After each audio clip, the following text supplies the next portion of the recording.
પણ આપણે તો ન ગઈ ગંગા ગોદાવરી કાશી ને ઘેર બેઠા મળ્યા અક્ષરવાસી. અક્ષરવાસીએ મળ્યા ને વૃષપુરવાસીએ મળ્યા. આપણા ભાગ્યનો તો કોઈ પાર નથી. જોઈએ આપણે વચનામૃત મધ્યનું 31. જય સ્વામિનારાયણ. જય સ્વામિનારાયણ. વચનામૃત ગઢડા મધ્યનું 31. સંવંત 1880 શ્રાવણ સુધી ચોથને દિવસ શ્રીજી મહારાજ શ્રી ગઢડા મધ્યે દાદા ખાચરના દરબારમાં પોતાના ઉતારે વેદિકા ઉપર ગાદી તકિયા નખાવીને વિરાજમાન હતા અને શ્વેત વસ્ત્ર ધારણ કર્યા હતા ને કાળા છેડાની ધોતરી મસ્તકે બાંધી હતી અને પોતાના મુખારવિંદની આગળ પરમહંસ તથા દેશ દેશના હરિભક્તની સભા ભરાઈને બેઠી હતી ને પ્રાગજી દવે પાસે શ્રીમદ ભાગવતમાં કપિલ ગીતાની કથા વંચાવતા હતા. પછી કથાની સમાપ્તિ થઈ ત્યારે શ્રીજી મહારાજ પરમહંસ પ્રત્યે બોલ્યા છે, સર્વ કારણના પણ કારણ અને અક્ષરાતીત ને પુરુષોત્તમ એવા જે વાસુદેવ ભગવાન તે પુરુષ રૂપે કરીને માયાને વિશે વીર્યને ધરે છે. તે પુરુષ અક્ષરાત્મક છે, મુક્ત છે ને એને બ્રહ્મ કહે છે. અને એ પુરુષે માયામાં વીર્ય ધર્યું ત્યારે તે માયા થકી વૈરાજ પુરુષ ઉત્પન્ન થયા. ત્યારે એ વૈરાજ પુરુષ તે તો પુરુષના પુત્ર કહેવાય.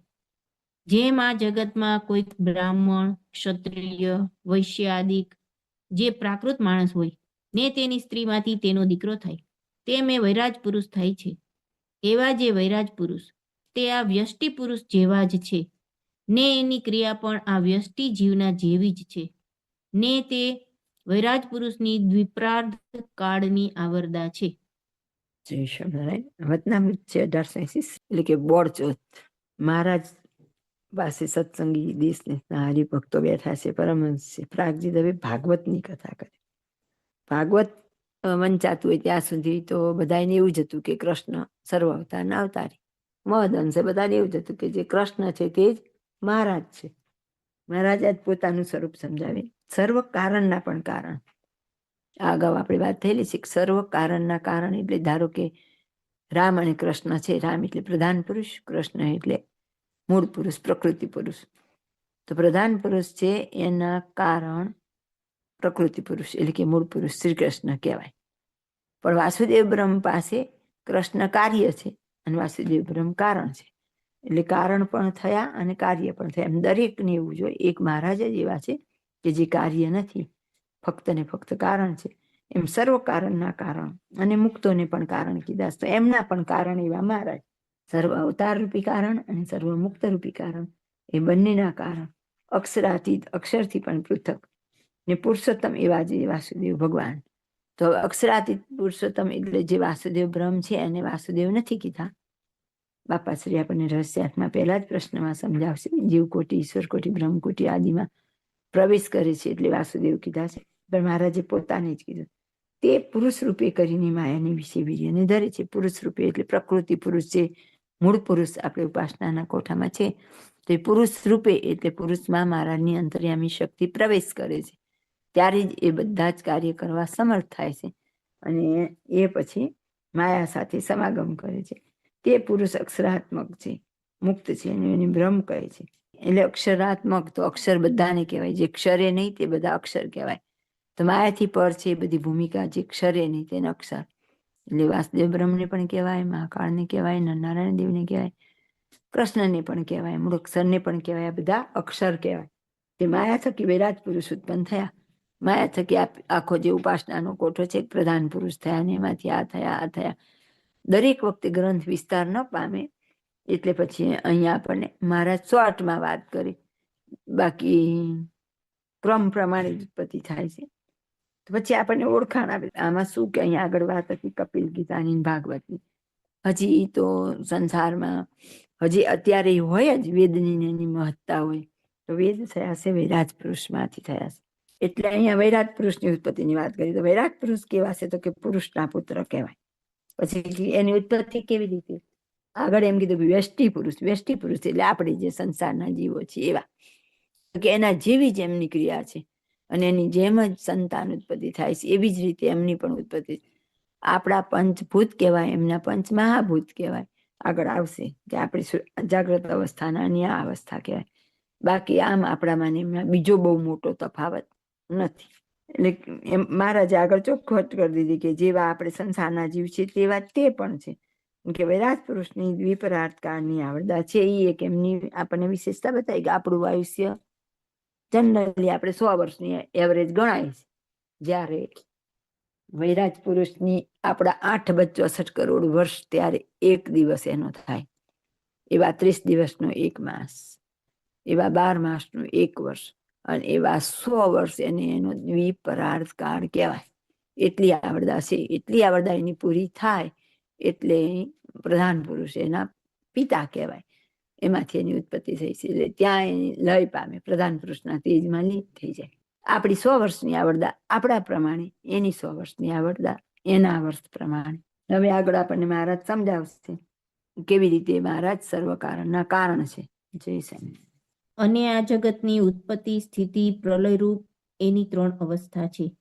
જેમાં જીવની જાગ્રત, સ્વપ્ન, સુષુપ્તિ એ 3 અવસ્થા છે તેમ. અને વૈરાજ પુરુષના વિરાટ, સૂત્રાત્મા, અવ્યાકૃત એ 3 દેહ છે. ને તે દેહ અષ્ટ આવરણે યુક્ત છે. ને તે દેહ મહતત્વાદિક જે 24 તત્વ તે દ્વારે થયા છે. તે એ વિરાટને વિશે ઇન્દ્રિયો, અંતઃકરણ ને દેવતાએ પ્રવેશ કર્યો, ને એને ઉઠાડવા માંડ્યું. ને વિરાટનો જીવ પણ માહી હતો, તો પણ એ વિરાટ ઉઠ્યું નહીં. ને જ્યારે ક્ષેત્રજ્ઞ એવા જે વાસુદેવ ભગવાન તે પુરુષ રૂપે કરીને એમાં આવ્યા, ત્યારે એ વિરાટ દેહ ઉઠ્યું. ને એ વિરાટ પુરુષ પોતાની ક્રિયાને વિશે સમર્થ થયા. અને એ જ જે ભગવાન તે આ જીવને પ્રકાશ્યાને અર્થે સુષુપ્તિ રૂપ માયા થકી પર રહ્યા થકા એ જીવને વિશે સાક્ષી રૂપે રહ્યા છે. તો પણ જીવને દેહ, ઇન્દ્રિયો અને વિષય તેનો સંગ ઘણો થયો છે. માટે સંગ દોષે કરીને એ જીવ દેહ અધિક રૂપ થઈ ગયો છે.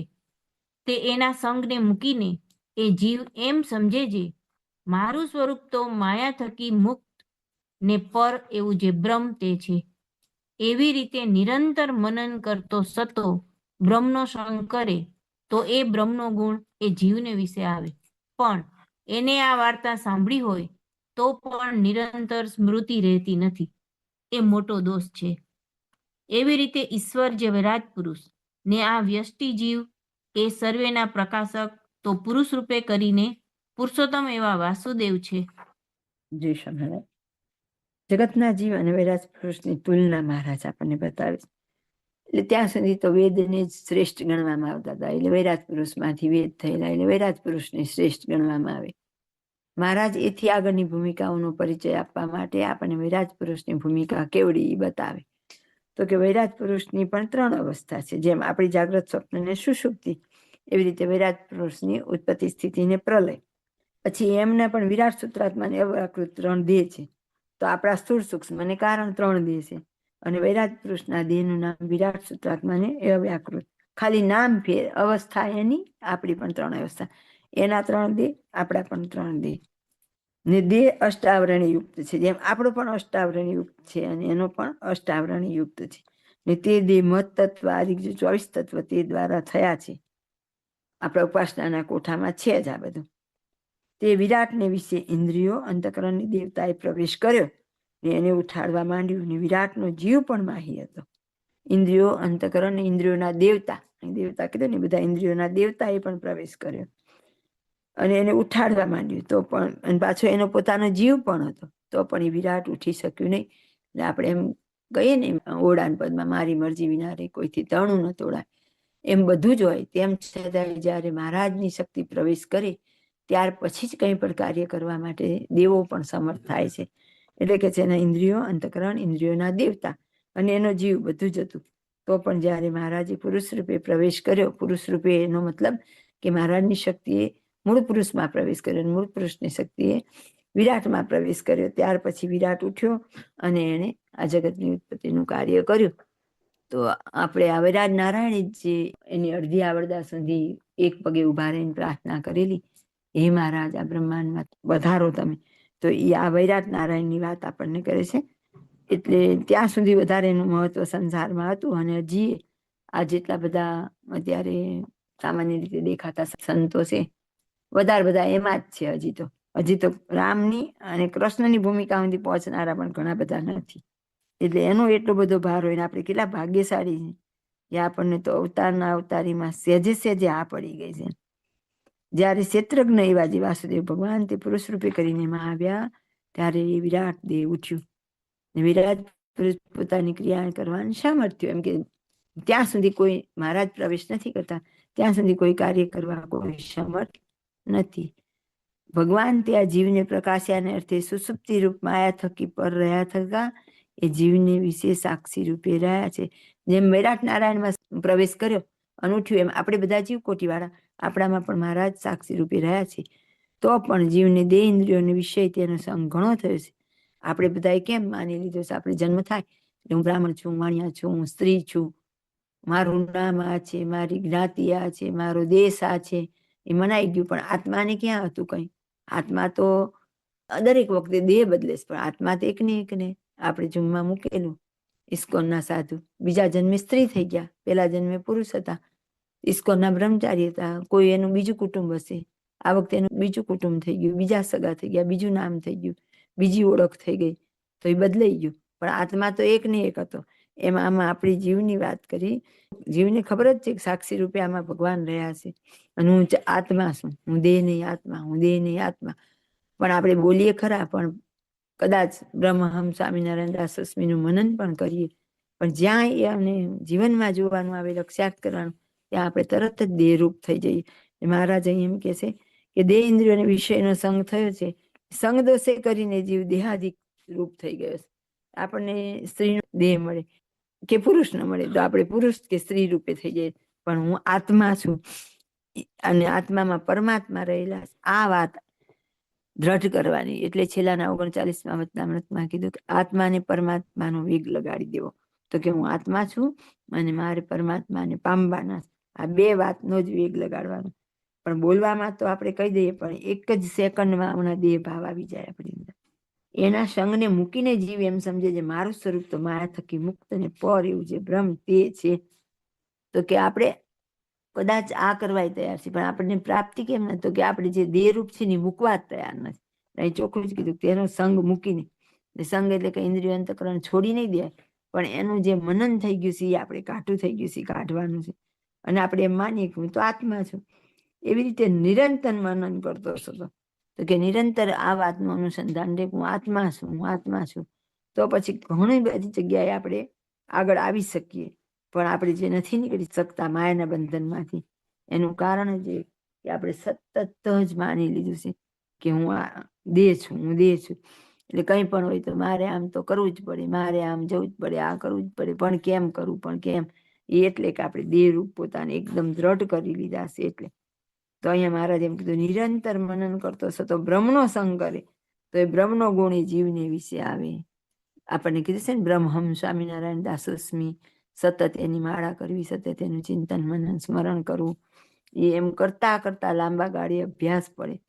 પણ એની સાથે સાંખ્ય જ્ઞાન નથી કરતા તો પછી કેવળ પોપટિયું જ્ઞાન બોલીએ ખરા, પણ બીજી જ મિનિટે તો પાછા દેહ રૂપે વર્તીએ છીએ. તરત જ આપણા બધા વિચાર બદલાઈ જાય છે, આપણી માન્યતાઓ બદલાઈ જાય છે. આમ તો કરવું જ પડે.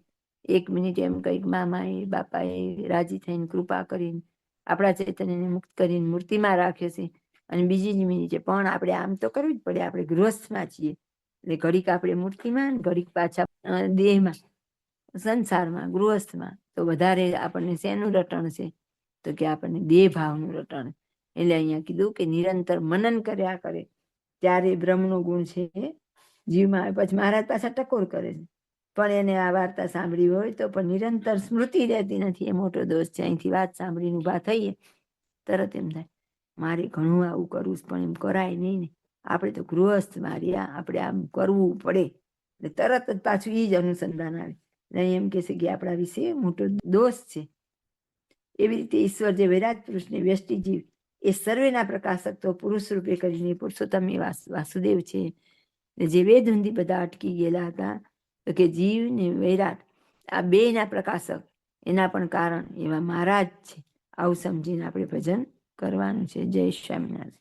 અને વૈરાજ પુરુષ પણ જીવની પેઠે બદ્ધ છે. તે દ્વિપ્રાર્ધ સુધી પોતાની આવરદા ભોગવે છે, ત્યાં સુધી બદ્ધ વર્તે છે. ને એનો પ્રલય થાય ત્યારે એને એ પુરુષનો સંબંધ સાક્ષાત થાય છે. કેમ જે એનો બાપ જે પુરુષ તે સમર્થ છે, તે એને એટલો જાળવે છે, અને વૈરાજ પુરુષને માયાનો સંબંધ રહ્યો છે, માટે પ્રલયને અંતે પાછો માયામાંથી ઉપજે છે. અને આ જીવ છે તે જેવો પોતે બદ્ધ છે ને અસમર્થ છે, તેવી રીતે જ એનો જે બાપ હોય તે પણ બદ્ધ ને અસમર્થ હોય. માટે એ બાપ તે દીકરાને સહાય કરે. માટે એને સુષુપ્તિ રૂપ માયાનો સંબંધ નિરંતર રહે છે, ટળતો નથી. એ તો જ્યારે પૂર્વે કહ્યો તેવી રીતે નિરંતર પોતાના પ્રકાશક જે બ્રહ્મ તેનો મનન દ્વારા સંગ કરે ત્યારે ટળે. અને વળી એ વિરાટ પુરુષ પણ શંકર્ષણ, અનિરુદ્ધ, પ્રદ્યુમ્નની ઉપાસના કરે છે. તેમાં પ્રલયરૂપ અવસ્થાને વિશે શંકર્ષણની ઉપાસના કરે છે, ને સ્થિતિરૂપ અવસ્થાને વિશે પ્રદ્યુમ્નની ઉપાસના કરે છે, ને ઉત્પત્તિરૂપ અવસ્થાને વિશે અનિરુદ્ધની ઉપાસના કરે છે. અને તે શંકર્ષણ આદિ 3 જે તે વાસુદેવ ભગવાનના સગુણ રૂપ છે, ને તેની ઉપાસનાને બળે કરીને વૈરાજ પુરુષ જે તે ઉત્પત્તિ, સ્થિતિ ને પ્રલયરૂપ ક્રિયાને વિશે સામર્થ્યને પામે છે. અને જ્યાં સુધી એ 3ની ઉપાસના કરે છે ત્યાં સુધી એને ઉત્પત્તિ, સ્થિતિ, પ્રલયરૂપ જે માયાનો સંબંધ તે ટળતો નથી. ને જ્યારે નિર્ગુણ એવા જે વાસુદેવ ભગવાન તેની ઉપાસના કરે છે ત્યારે વૈરાજ પુરુષ માયાનો ત્યાગ કરીને બ્રહ્મરૂપ થાય છે.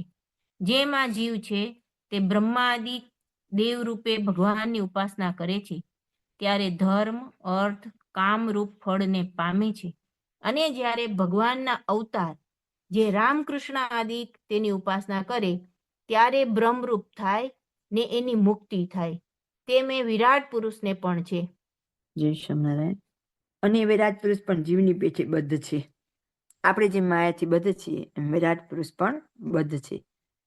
આપણને તો આ વાત સહજ ને બહુ નાની લાગે, સાંભળી જાય બહુ અગત્યની ન લાગે, કારણ કે આપણને હવે મહારાજ ઓળખાઈ ગયા છે એટલે આપણને વૈરાજ પુરુષનું કોઈ મહત્વ નથી. પણ સનાતન ધર્મમાં તો વેદ એટલે સૌથી શ્રેષ્ઠ ગણાય, અને હજી તો ત્યાંની જ બધાને મહદઅંશે ઉપાસના છે, એટલે એમના માટે આ વાત અતિ અગત્યની છે.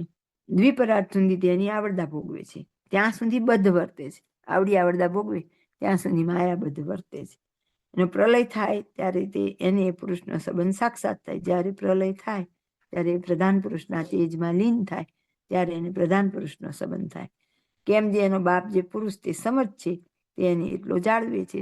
પ્રધાન પુરુષમાંથી ઉત્પત્તિ થઈ છે એટલે એને બાપ કીધા છે, અને એટલો સંબંધ છે એટલે જાળવે છે એમ કીધું.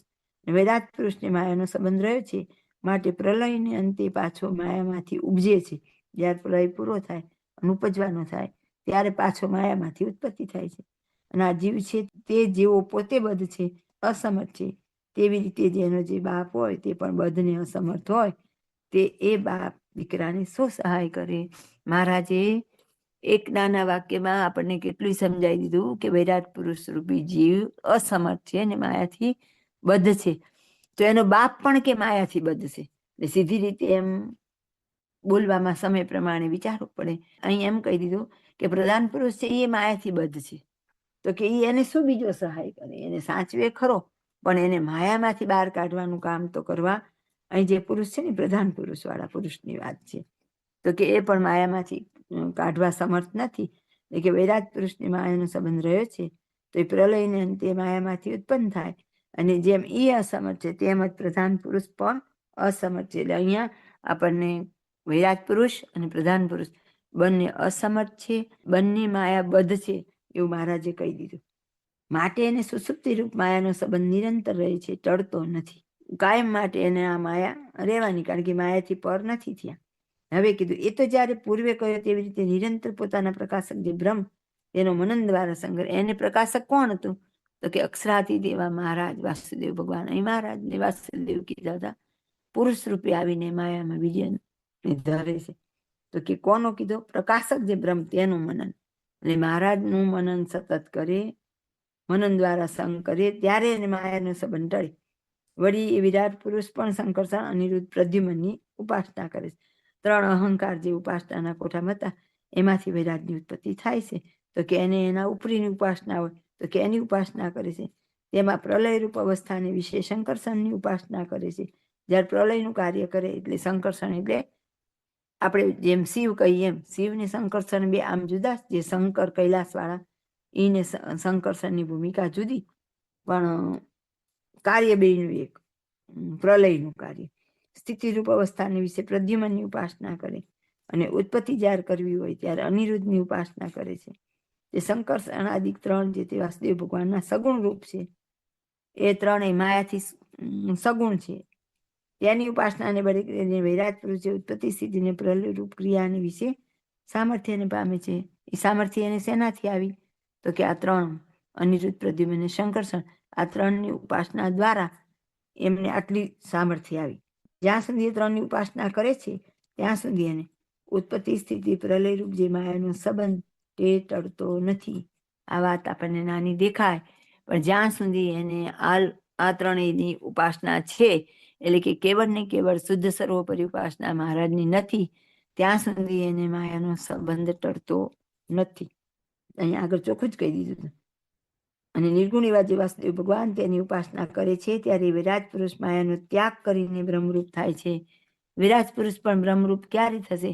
તો કે એના ઉપરીની ઉપાસના છોડી અને કેવળ મહારાજની વિશે એની સર્વોપરી દ્રઢ નિષ્ઠા થશે, ત્યારે જ એને પણ આ પ્રાપ્તિ થશે.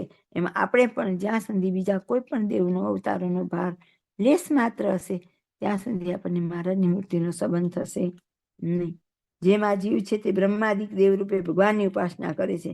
આ જીવ આપણે બધા છીએ, બીજા અન્ય દેવોની ઉપાસના દ્વારા ભગવાનની ઉપાસના કરીએ એટલે આપણે માનતા હોય, ધારો કે કોઈ દેવી દેવતાની કે કોઈ બીજા વિધિ વિધાન કરતા હોય, તો એમ એવી જે ઉપાસના કરતા હોય ત્યારે ધર્મ અર્થ ને કામરૂપ ફળને પામે.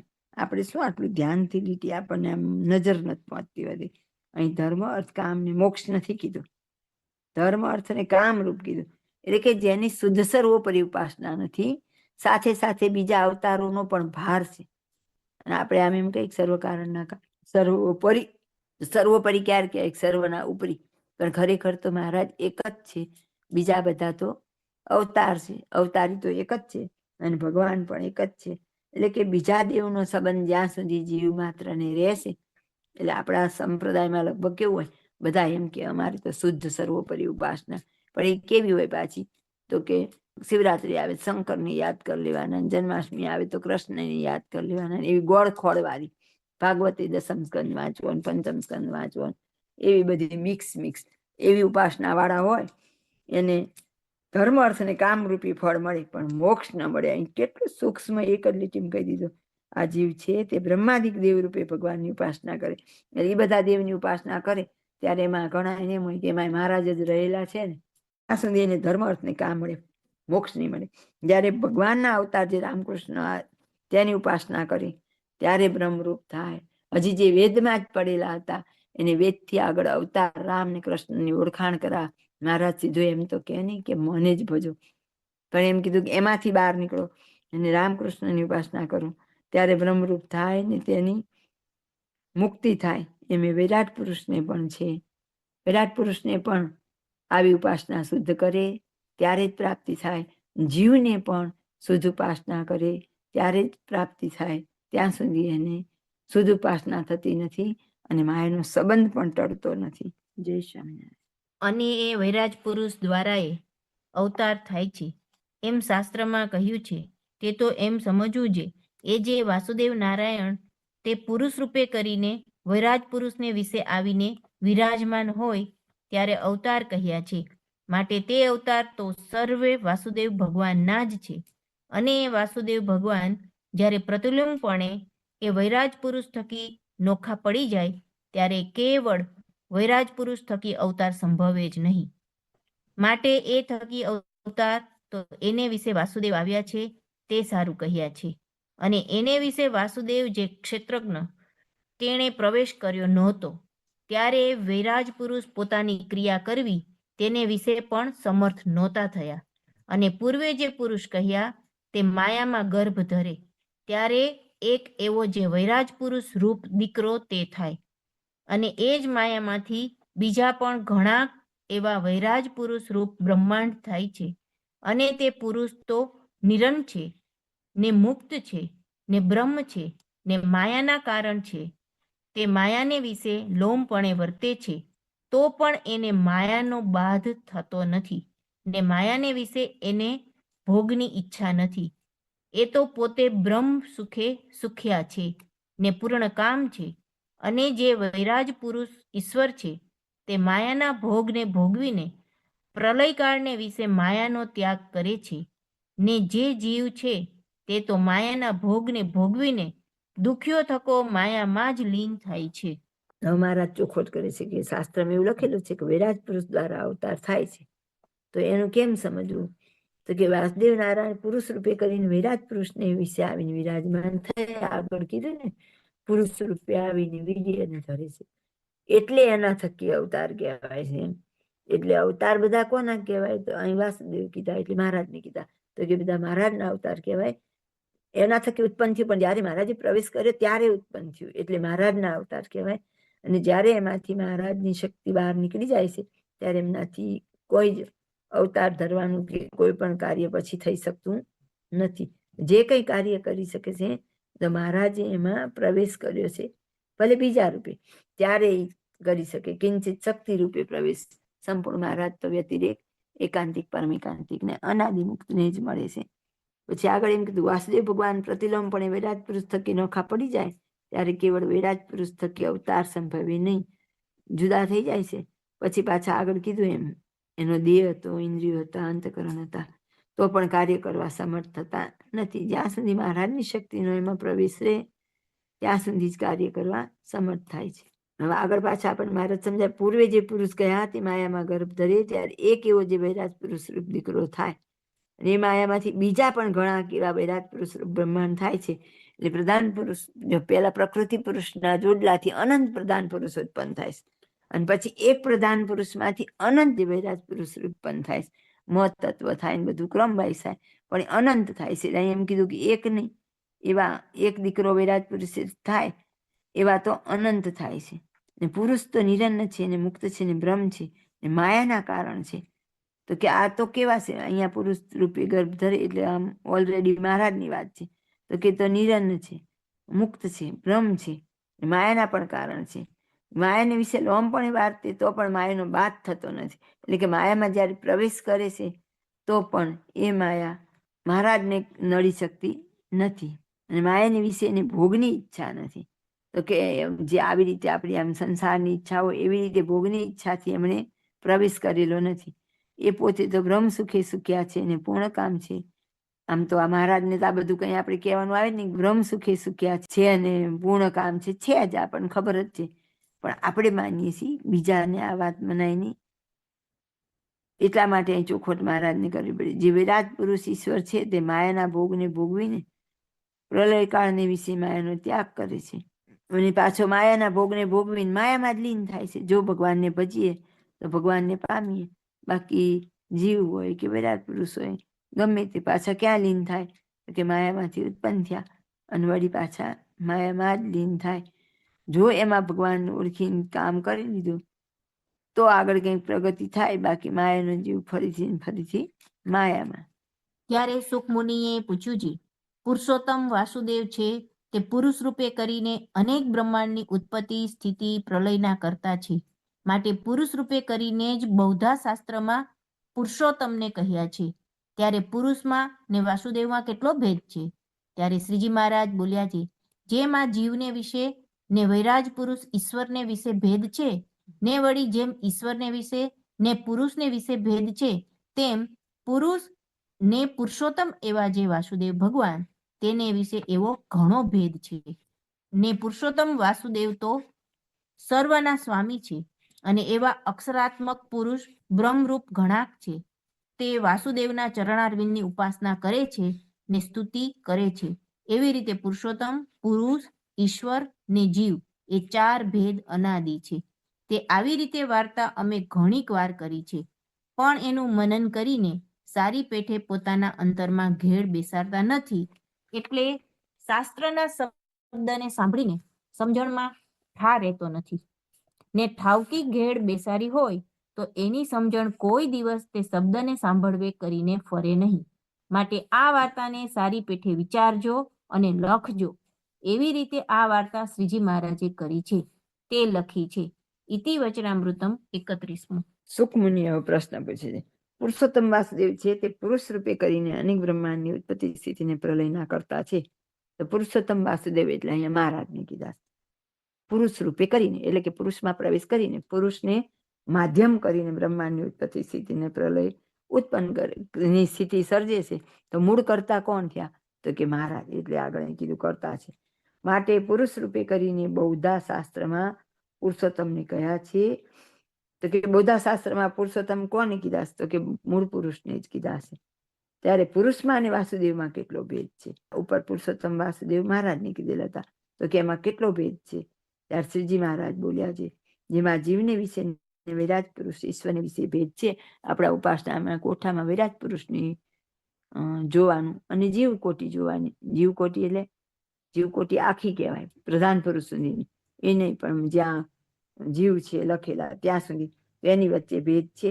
તેમ વળી જેમ ઈશ્વરને વિશે ને પુરુષને વિશે ભેદ છે, તેમ પુરુષને પુરુષોત્તમ એવા જે વાસુદેવ ભગવાન તેને વિશે એવો ઘણો ભેદ છે. જેમ વિરાટ પુરુષ એના ઉપરી 24 તત્વ મહત્તત્વ પ્રધાન પુરુષને આગળ આવે પ્રકૃતિ પુરુષ, તો વિરાટ પુરુષ અને પ્રકૃતિ પુરુષ વચ્ચે જેટલા ભેદ છે તેટલા જ અહીંયા કીધું. તેમ પુરુષ અને પુરુષોત્તમ એવા જે વાસુદેવ ભગવાન તેને વિશે એવો ઘણો ભેદ છે. તો પુરુષ એટલે શ્રી કૃષ્ણ ભગવાન મૂળ પુરુષ, પ્રકૃતિ પુરુષ, તો એના અને મહારાજ પુરુષોત્તમ એટલે મહારાજ, તો કે એની વચ્ચે કોણ આવે? તો કે વાસુદેવ બ્રહ્મ આવે, પછી મહાકાળ આવે, પહેલા પુરુષની ઉપરી મહાકાળ આવે, પછી વાસુદેવ બ્રહ્મ આવે, અને પછી આગળ મૂળક્ષર આવે, પછી મહારાજનું તેજ આવે. એટલે મહારાજ અને પુરુષ, પુરુષ એટલે અહીંયા કૃષ્ણ, તો એની વચ્ચે પણ આટલો ભેદ છે.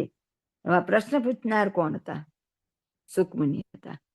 તો આપણને બધાને ખબર છે કે સુખમુનિ પૂર્વમાં કોણ હતા? સુખદેવજી હતા. એટલે જો આપણે સમજણપૂર્વક જોઈએ તો કેટલી સરસ વાત છે, કારણ કે સુખમુનિએ ભાગવતની સૌથી પહેલા કથા કરેલી, પરીક્ષિત રાજાને સંભળાવેલી, અને વ્યાસજીએ ભાગવત લખેલું. સુખમુનિ થઈને એમ પૂર્વના સુખદેવજી હતા, જેની ઘણા શાસ્ત્રમાં ઉલ્લેખ છે, અને જેનું નામ મુક્તાનંદ સ્વામી પાડે છે. અને ત્યાર મહારાજ કહે પણ છે કે આમને પણ મુક્તાનંદ સ્વામીને પણ એમની પૂર્વની ઓળખાણ છે. તો સુખમુનિને તો મહારાજ મળ્યા ત્યારે, પણ એ પહેલા તો કૃષ્ણ ભગવાનનો જ અનન્ય આશ્રય હતો, એને જ પુરુષોત્તમ માનતા હતા. એટલે એમણે પ્રશ્ન પૂછ્યો. બૌદ્ધા શાસ્ત્રમાં પુરુષોત્તમ તો પુરુષને જ કીધા, એટલે જ્યાં સુધી આપણા ગ્રંથ નહોતા ત્યાં સુધીના તમામ શાસ્ત્રમાં કૃષ્ણ ભગવાનને જ પુરુષોત્તમ કીધા, સર્વ અવતારના અવતારી કીધા, પુરુષોત્તમ કીધા. અને હજી આજે પણ જે સ્વામિનારાયણ સંપ્રદાયના બધા છે એને પણ હજી તો એનો જ ભાર છે. તો સુખમુનિ આ પ્રશ્નનું સમાધાન કરે છે એમ, કારણ કે પોતે ભાગવતના સૌ પ્રથમ વક્તા હતા, અને એમણે ભાગવત પરીક્ષિતને સંભળાવ્યું અને 7 દિવસનો મોક્ષ કર્યો. ત્યારે હજી આપણે ભાગવતની કથા બેસાડે છે મોક્ષ માટે, પણ એ તો સુખદેવજી જેવા વક્તા જોઈએ, પરીક્ષિત જેવા શ્રોતા જોઈએ, ત્યારે મોક્ષ થાય.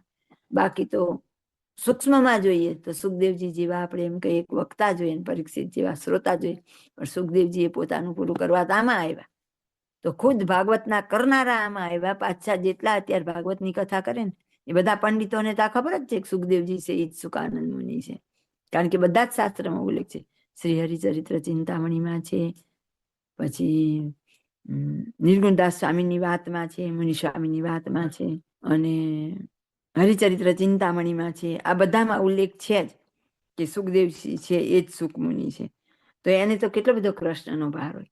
આ વખતે મહારાજની ઉપાસના કરશે અને મહારાજ અને કૃષ્ણ વચ્ચેનો ભેદ સમજશે. આખી આ ચર્ચા એના માટે જ હોય, કારણ કે આવા સામે બેઠા હોય, આપણને દેખાતા હોય કે આ લોકના પરમહંસ કે હરિભક્તો બેઠા છે, પણ આ તો કેટલાય ધામના અધિપતિઓ બેઠા હતા સામે.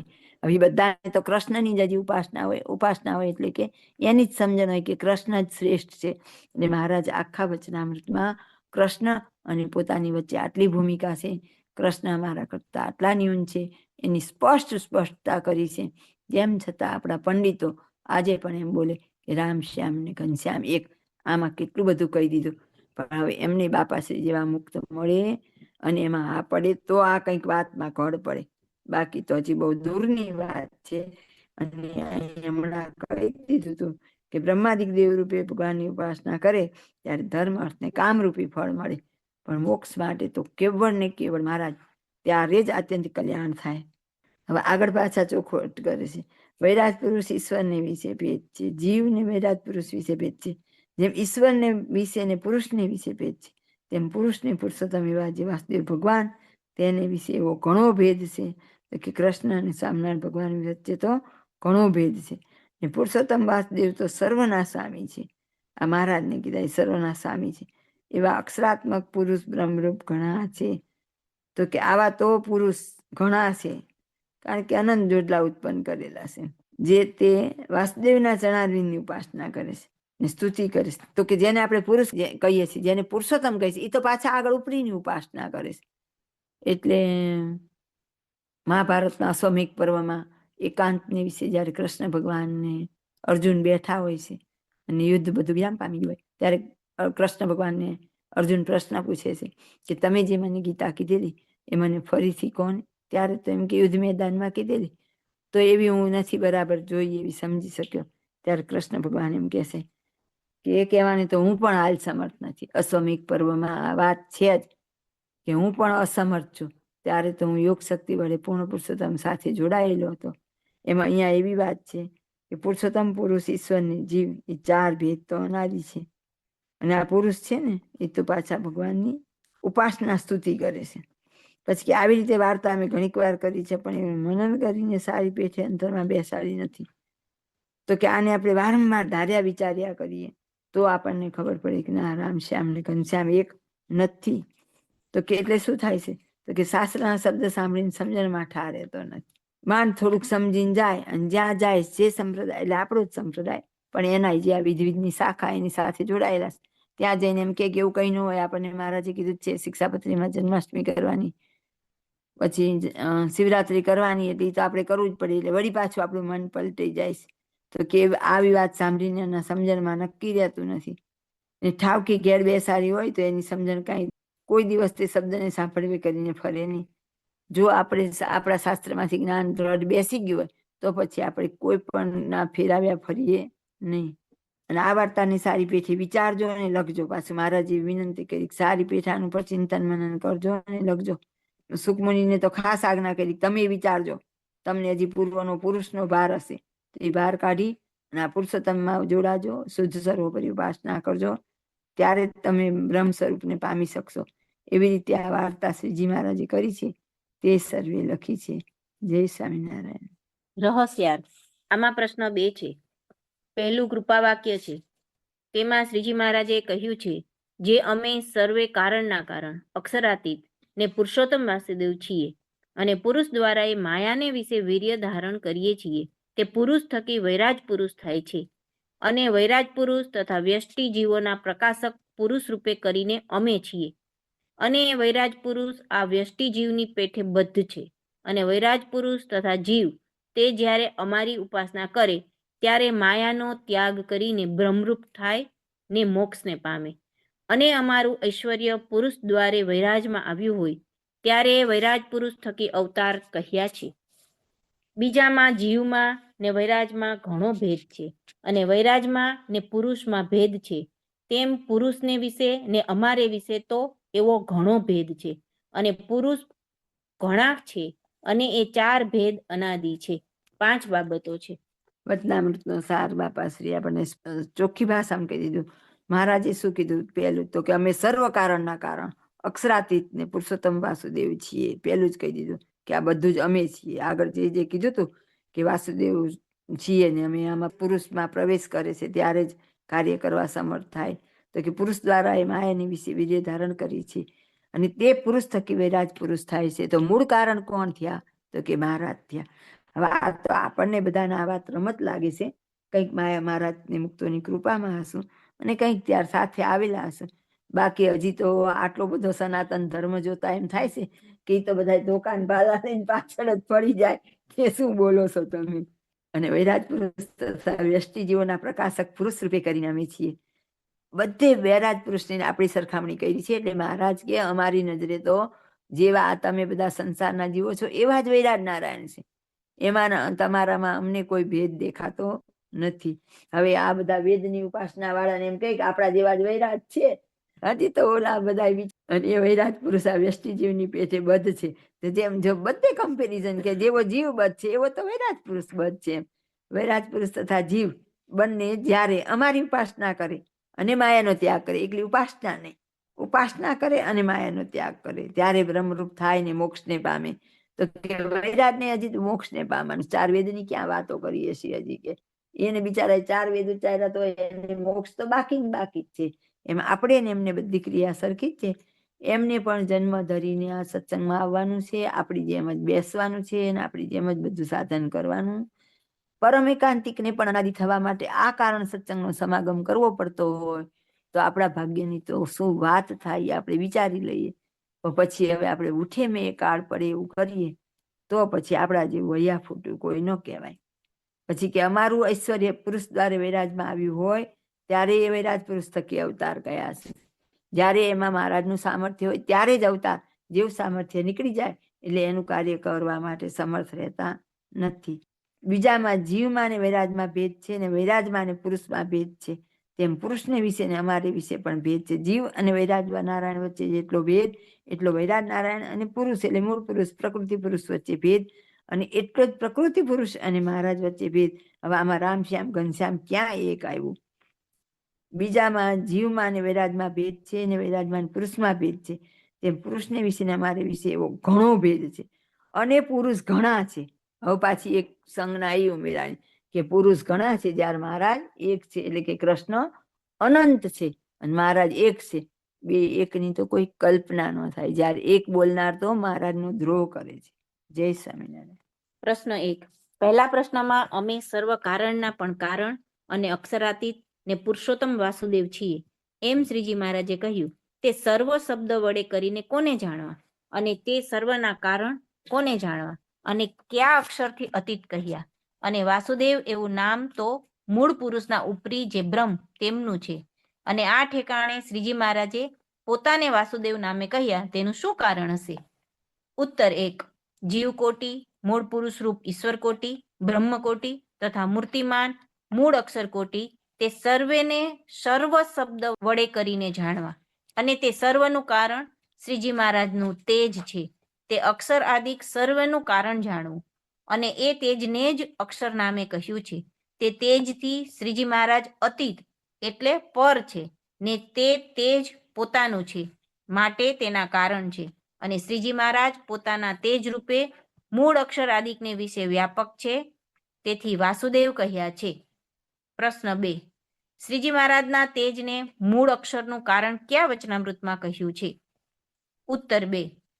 પ્રથમના 64માં વચનામૃતમાં પહેલી બાબતમાં શ્રીજી મહારાજના તેજને અક્ષરનું આત્મા, દ્રષ્ટા અને વ્યાપક કહ્યું છે તથા કાર્યાણીના 8માં પહેલી બાબતમાં મૂર્તિમાન અક્ષરનું આત્મા કહ્યું છે અને પ્રથમનું 63ના ત્રીજા પ્રશ્નમાં ચોથી બાબતમાં અક્ષરને વિશે અમે કાંતિએ કરીને અન્વયપણે રહ્યા છીએ તથા પ્રથમના 72ના બીજા પ્રશ્નમાં ચોથી બાબતમાં ક્ષર અક્ષરને અમારી શક્તિએ કરીને ધરી રહ્યા છીએ માટે મૂર્તિમાન મૂળ અક્ષરનું કારણ, આધાર, વ્યાપક અને પ્રેરક શ્રીજી મહારાજનું તેજ છે અને તે તેજના કારણ પોતે શ્રીજી મહારાજ મૂર્તિમાન છે.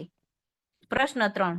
મૂળ પુરુષ આદિક સર્વેને પ્રેરણા તો અક્ષર દ્વારે શ્રીજી મહારાજ કરાવે છે એમ પ્રથમના 41માં તથા સારંગપુરના 5ના બીજા પ્રશ્નમાં ત્રીજી બાબતમાં કહ્યું છે અને આમાં પહેલા પ્રશ્નમાં બીજી બાબતમાં શ્રીજી મહારાજ પાધરા જ પુરુષ દ્વારે વૈરાજને વિશે આવ્યા એમ કહ્યું તેનું શું કારણ હશે? ઉત્તર 3. શ્રીજી મહારાજના આપેલા ઐશ્વર્ય વડે કરીને મૂળ અક્ષર વાસુદેવ બ્રહ્મને પ્રેરણા કરે છે ને તે બ્રહ્મ મૂળ પુરુષને પ્રેરણા કરે છે અને મૂળ પુરુષ પોતાથી ઓરા રહ્યા તે સર્વેને પ્રેરણા કરે છે પણ તે શ્રીજી મહારાજના ઐશ્વર્ય વડે કરીને કરે છે માટે સર્વેના મૂળ પ્રેરક શ્રીજી મહારાજ છે માટે સુજે તે દ્વારે પ્રેરણા કરે તો પણ પોતે જ કરે છે એમ જાણવું. આનો વિસ્તાર પ્રથમના 41ના ત્રીજા પ્રશ્નોત્તરમાં છે. પ્રશ્ન 4. પહેલા પ્રશ્નમાં બીજી બાબતમાં મનન દ્વારા એ બ્રહ્મનો સંગ કરવાનું કહ્યું તે બ્રહ્મ ક્યું જાણવું? ઉત્તર 4. માયા થકી મુક્ત કહેતા રહિત અને પર એવું બ્રહ્મ કહ્યું છે. માટે સર્વથી પર તો શ્રીજી મહારાજના તેજ રૂપ બ્રહ્મ છે, તે બ્રહ્મ સાથે એકતા કરવી એમ કહ્યું છે. પ્રશ્ન 5. શ્રીજી મહારાજના તેજને ને શ્રીજી મહારાજને સ્વામી સેવક ભાવ નથી એમ પ્રથમના 21ના ચોથા પ્રશ્નોત્તરમાં કહ્યું છે. ત્યારે એ તેજરૂપ જે બ્રહ્મ તેનો મનન દ્વારા સંગ કરવાથી શ્રીજી મહારાજને વિશે સ્વામી સેવકપણું કેમ આવે? ઉત્તર 5. શ્રીજી મહારાજના તેજને વિશે એકતા કરવાથી શ્રીજી મહારાજની ને ભક્તની વચ્ચે આવરણ રહેતું નથી ને શ્રીજી મહારાજનું દર્શન થાય છે. જેમ સૂર્યનો પ્રકાશ આપણા નેત્રમાં આવે છે તેણે કરીને સૂર્યનું દર્શન થાય છે, પણ ચંદ્રનો પ્રકાશ નેત્રમાં આવે તેણે કરીને સૂર્ય દેખાય નહીં. તેમ શ્રીજી મહારાજના તેજને ને ભક્તના ચૈતન્યને એકતા થાય છે, ત્યારે જ શ્રીજી મહારાજનું દર્શન ને સમીપપણું થાય છે. તે હેતુ માટે શ્રીજી મહારાજના તેજ સાથે એકતા કરવી તે મધ્યના 50માં પહેલી બાબતમાં કહ્યું છે. અને જ્યારે સમીપપણું થાય ત્યારે સ્વામી સેવકપણું અતિશય દ્રઢ થાય છે. તે સાળંગપુરના 17માં પહેલી બાબતમાં દાસપણું અતિ દ્રઢ થાય છે એમ કહ્યું છે. માટે શ્રીજી મહારાજનું સમીપપણું કરવા સારું શ્રીજી મહારાજના તેજ સાથે એકતા કરવી, અને સ્વામી સેવકપણું તો સાધન કાળમાંથી જ છે. માટે જ્યારે શ્રીજી મહારાજનું દર્શન થાય ત્યારે સ્વામી સેવકપણું તો અતિ દ્રઢ થાય છે. માટે શ્રીજી મહારાજનું સમીપપણું થવા વાસ્તે શ્રીજી મહારાજના તેજ સાથે એકતા કરવી. કેમ જે મૂળ અક્ષરાદિકના તેજ અથવા મૂર્તિ સાથે એકતા કરવાથી શ્રીજી મહારાજનું દર્શન થતું નથી. દર્શન તો જેના તેજરૂપ થાય તેનું જ થાય. માટે આપણે તો શ્રીજી મહારાજના તેજરૂપ બ્રહ્મ સાથે એકતા કરવી. પ્રશ્ન 6. પહેલા પ્રશ્નમાં ત્રીજી બાબતમાં વૈરાજ પુરુષને એનો બાપ જે પુરુષ તે જાળવે છે, તે બાપ ક્યાં જાણવા અને તે કેટલો જાળવે છે? ઉત્તર 6. વૈરાજ પુરુષની 100 વર્ષની આયુષ્ય પૂરી થાય છે ત્યારે તેના કાર્યનો તથા પંચભૂતનો તથા અહંકાર મહતત્વ એ સર્વેનો નાશ થાય છે. તે વખતે પ્રધાન પુરુષની સાંજ પડે છે. ત્યારે પ્રધાન પુરુષ તે વૈરાજ પુરુષને પોતાના લોકમાં રાખે છે અને સૃષ્ટિ સામે પ્રધાન દ્વારે ઉપજાવે છે ને એના સ્થાનમાં રાખે છે એટલો જાળવે છે. પ્રશ્ન 7. પહેલા પ્રશ્નમાં ચોથી બાબતમાં મૂળ પુરુષને મુક્ત કહ્યા અને બ્રહ્મ સુખે સુખ્યા કહ્યા, તે મુક્ત કોના હશે ને ક્યાં બ્રહ્મના સુખે સુખ્યા હશે? ઉત્તર 7. શ્વેતદ્વીપપતિ વાસુદેવ બ્રહ્મના એ મૂળ પુરુષ મુક્ત છે અને વાસુદેવ બ્રહ્મને સુખે સુખ્યા છે. તે લોયાના 12ના પહેલા પ્રશ્નમાં નિર્વિકલ્પ નિશ્ચયમાં શ્રી કૃષ્ણ જેવા જાણે તેને કનિષ્ઠ કહ્યા છે અને વાસુદેવની ઉપાસના કરે તેને મધ્યમાં ગણ્યા છે. માટે તે વાસુદેવના મુક્ત છે. પ્રશ્ન 8. બીજા પ્રશ્નમાં 5મી બાબતમાં બૌદ્ધા શાસ્ત્રમાં પુરુષને જ પુરુષોત્તમ કહ્યા છે એમ કહ્યું, તે શાસ્ત્ર ક્યાં જાણવા? ઉત્તર 8. ભાગવત ગીતા આદિક શાસ્ત્રને વિશે મૂળ પુરુષને પુરુષોત્તમ તથા શ્રી કૃષ્ણ વાસુદેવ નામે કહ્યા છે. પ્રશ્ન 9. મૂળ પુરુષને અક્ષરાત્મક કહ્યા તે ક્યાં અક્ષરરૂપ કહ્યા હશે? ઉત્તર 9. શ્રીજી મહારાજ તથા મૂર્તિમાન મૂળ અક્ષર તથા વાસુદેવ બ્રહ્મ તથા મૂળ પુરુષ એ સર્વેને પુરુષોત્તમ કહેવાય છે ને સર્વેના તેજને અક્ષર કહેવાય છે. અને મૂળ પુરુષનું આત્મા તે વાસુદેવ બ્રહ્મનું તેજ છે. તે વાસુદેવ બ્રહ્મના તેજને આ ઠેકાણે અક્ષર નામે કહ્યું છે. તે મૂળ પુરુષનું આત્મા કહેતા અંતર્યામી છે, માટે તેને અક્ષરાત્મક કહ્યા છે. પ્રશ્ન 10. જીવમાં અને વૈરાજ પુરુષમાં ભેદ કહ્યો તે ભેદ કયો જાણવો? અને વૈરાજમાં ને મૂળ પુરુષમાં ભેદ કહ્યો તે ભેદ કયો જાણવો? અને મૂળ પુરુષમાં અને શ્રીજી મહારાજમાં ઘણો ભેદ કહ્યો તે કેવી રીતે જાણવો? ઉત્તર 10. એક જીવનો, બીજો દેવનો, ત્રીજો બ્રહ્મા વિષ્ણુ શિવનો અને ચોથો વૈરાજનો, આવી રીતે ભેદ છે. અને વૈરાજથી પર 24 તત્વ, તેથી પર અહંકાર, તેથી પર મહતત્વ, તેથી પર પ્રધાન પુરુષ ને તેથી પર મૂળ પુરુષ છે. એવી રીતે વૈરાજ પુરુષ અને મૂળ પુરુષની વચ્ચે 4 ભેદ છે. ને મૂળ પુરુષથી પર મહાકાળ, નર નારાયણ, વાસુદેવ બ્રહ્મ, તેથી પર મૂળ અક્ષરના મુક્ત અને તેથી પર મૂળ અક્ષર ને તેથી પર શ્રીજી મહારાજના મુક્ત ને તેથી પર શ્રીજી મહારાજ છે. માટે એવી રીતે મૂળ પુરુષની ને શ્રીજી મહારાજની વચ્ચે એવો ઘણો ભેદ છે. તેમાં જીવ તથા વૈરાજ તે તો સજાતી છે, પણ વૈરાજને વિશે સામર્થ્ય વિશેષ છે, એટલો જ ભેદ છે. મહારાજ ચોખ્ખું કીધું, મહારાજ સ્પષ્ટ કીધું ને કે પુરુષ ને પોતાની વચ્ચે બહુ ભેદ, અને જેવા વૈરાજ નારાયણ એવા આપણે જીવ, અને હજી સંસારમાં વૈરાજની ઉપાસના થાય તો શું પ્રાપ્તિ થાય? જેમ આપણી ઉપાસના કરે કઈ પ્રાપ્તિ ન થાય, વૈરાગની ઉપાસના એ કીધું ને અંતે માયાની વિશે લીન થાય ને પાછો પ્રલય સમયે પાછો સર્જાય. એમ કોક ચૈતન્ય થોડોક આગળ પ્રગતિ કરે ત્યારે આપણે આપણા ભાગ્યનો વિચાર કરવો જોઈએ કે ન ગઈ ગંગા ગોદાવરી કાશી, ઘેર બેઠા આપણે આ કરીએ છીએ તો એ ક્યાંય કુંભ કરતા ક્યાંય અધિક છીએ એમ, અને કોઈ ચારે બાજુ દોડી કાઢવાની જરૂર નથી. આપણા સંપ્રદાયમાં નજર કરીએ તો હજી બીજા કરતા આપણે કેટલા ભાગ્યશાળી છીએ કે બિચારા વેદાંતાચાર્ય થાય ને આવા આચાર્ય થતો આટલું શુદ્ધ ગુજરાત, એવડા મોટા આચાર્ય થાય તો મહારાજ આટલું વાક્ય લખી સમજાતું નથી, એને સમજવું નથી કે પાત્રતા નથી. અને કીધું ને કે વૈરાજ જીવ સંજ્ઞામાં છે અને પુરુષ આપણે એવા જ વૈરાજ છે, અને વૈરાજ જીવ સંજ્ઞામાં છે અને પુરુષ ઈશ્વર છે ને એવા અનંત વૈરાજના ઉપરી છે ને તેથી સામર્થ્ય ઘણી વિશેષ છે. વૈરાજે અનંત કહી દીધું ને, અનંત વૈરાજ ને વૈરાજથી વિજાતી છે, અને પુરુષમાં ને શ્રીજી મહારાજમાં તે એવો અતિશય ઘણો ભેદ છે. કૃષ્ણમાં અને મહારાજમાં ઘણો ભેદ છે.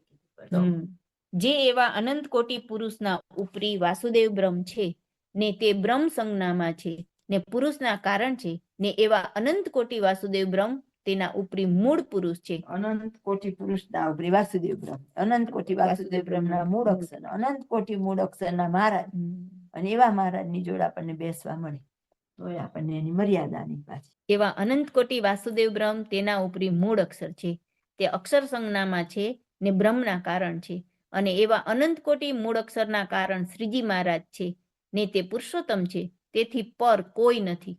માટે પુરુષમાં ને પુરુષોત્તમ જે શ્રી સ્વામિનારાયણ ભગવાન તેમાં ઘણો જ ભેદ છે. પ્રશ્ન 11. શાસ્ત્રના શબ્દને સાંભળીને સમજણમાં ઠા રહેતો નથી એમ કહ્યું, તે ઠા કેવી રીતે નહીં રહેતો હોય? ઉત્તર 11. સર્વોપરી પુરુષોત્તમ ભગવાન એક શ્રીજી મહારાજ છે, પણ શ્રીજી મહારાજ વિના બીજો કોઈ ભગવાન નથી. એવી સમજણ શ્રીજી મહારાજ થકી અથવા મોટા મુક્ત થકી થઈ હોય, અને તેવી જ રીતે બીજા શાસ્ત્રે બીજા અવતારોને સર્વોપરી પુરુષોત્તમ કહ્યા હોય, તેને સાંભળીને સમજણ ફરી જાય તે ઠા ન રહ્યો એમ જાણવું. ઇતિ વચનામૃત ગઢડા મધ્યનું 31. પ્રશ્ન પૂછેલો તો સુખમુનિએ, આગળ શરૂઆત થઈ જાય શ્રીમદ ભાગવત માંથી કપિલ ગીતા વંચાતી હતી, એટલે એમાં તો પુરુષોત્તમ કોને કીધા હોય? ઠેર ઠેર કૃષ્ણ ભગવાનને કીધા હોય.